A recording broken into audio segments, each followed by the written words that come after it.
Ela é a única pessoa viva que compartilhou a infância com o Papa Francisco. A única que sabia quem ele era antes de ser o homem mais poderoso da igreja. E mesmo assim, foi proibida de ver. Nos últimos instantes da vida dele, ela foi mantida longe. Por quê? O que impediu o último adeus? Essa é uma história de amor, dor e saudade. E uma proibição que deixou o mundo em choque.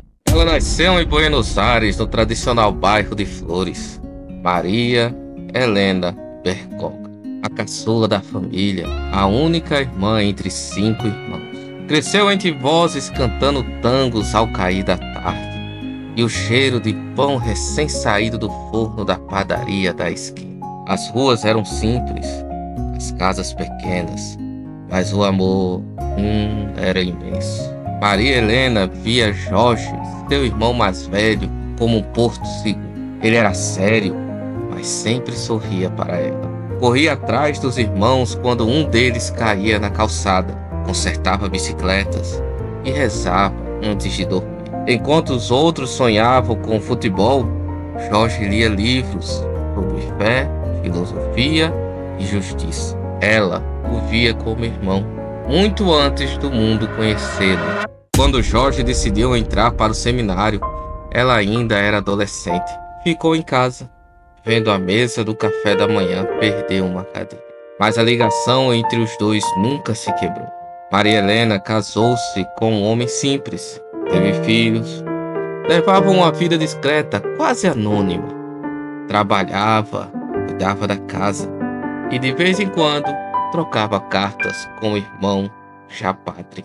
Nunca buscou fama, nunca pediu atenção, nunca usou o sobrenome Bergoglio para abrir portas.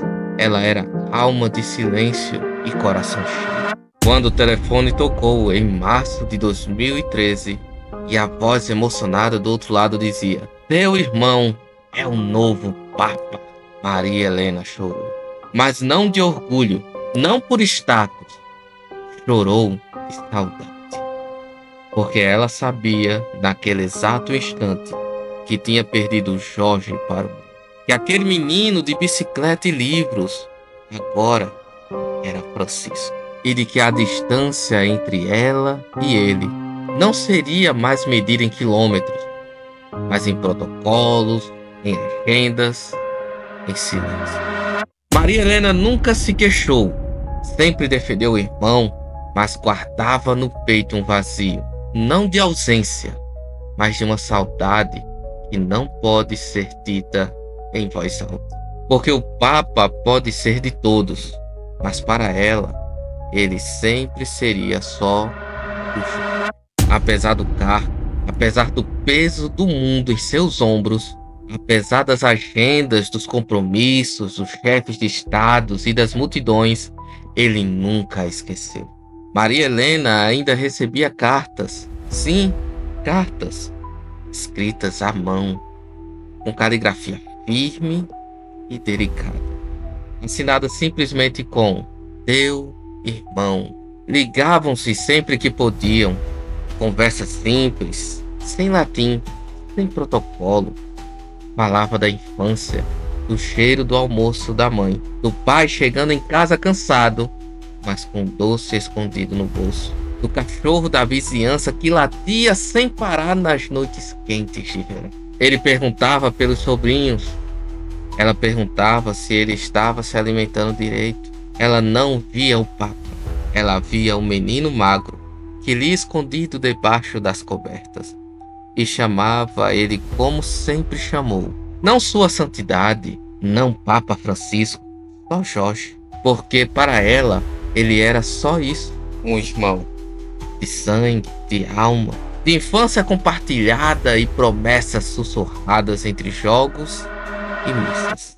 Mas o tempo é implacável.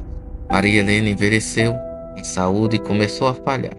Primeiro a pressão, depois o coração. O corpo antes ágil passou a resistir. Os passos ficaram curtos, as mãos trêmulas. E a distância entre os dois, que antes era só geográfica, passou a ser física, biológica, cruel. Ela não podia mais viajar sozinha. e o Vaticano não facilitava as visitas. Mesmo sendo irmã do Papa, era só uma cidadã comum, uma mulher idosa, argentina, com nome Bergoglio, mas sem acesso. Francisco sabia. Ele sabia que a irmã estava doente, sabia que o tempo estava contra eles, mas não podia sair. Não podia voar até lá, não podia pensar. E o silêncio crescia entre uma ligação e outra, entre uma carta e outra, entre a saudade e a burocracia. Dois irmãos, unidos por laços eternos, mas separados por fronteiras que nem o Vaticano ousava conversar.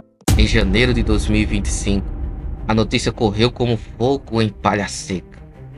O Papa estava internado.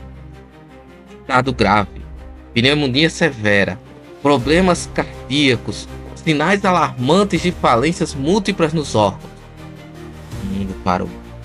As manchetes gritaram, milhões dobraram os joelhos, e do outro lado da linha, Maria Helena Souza. Sem hesitar, ela tentou. Disse: quero vê-lo, preciso me despedir. Mas a resposta foi um muro frio, intransponível. Não deixaram. Por que não moveram os céus e a terra como fazem por príncipes e presidentes?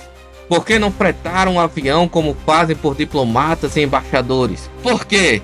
Por quê? Ela, a única irmã viva de Jorge Mário Bergoglio, foi esquecida, deixado para trás, como se o amor fraterno tivesse prazo de validade? Não. Mas então a verdade veio. Simples, crua, inegável. Não foi o Vaticano, não foi o Papa, nem a burocracia da igreja. Foi a vida. Foi o corpo frágil de uma mulher de 77 anos. Uma mulher que já lutava com dores nos ossos, com a respiração curta, com o coração que batia devagar demais. Os médicos foram diretos. Uma viagem dessas significaria sua morte. Ela não foi impedida por ordens humanas, foi impedida pela natureza. Pelo limite que todos nós um dia enfrentaremos, o da nossa própria condição. E talvez essa seja a dor mais difícil de aceitar. Não foi um não de alguém, foi um não da própria vida. E assim, Maria Helena Bergoglio, a última da linhagem, permaneceu sentada, sozinha, diante da TV. Enquanto o mundo se despedia, ela observava o caixão, não como devota, mas como irmã. Chorou em silêncio, não pelas câmeras, mas pelas memórias. E talvez chore até hoje, não pela morte dele, mas pela despedida que nunca aconteceu, pelo abraço que não veio, pelas palavras que ficaram presas no coração.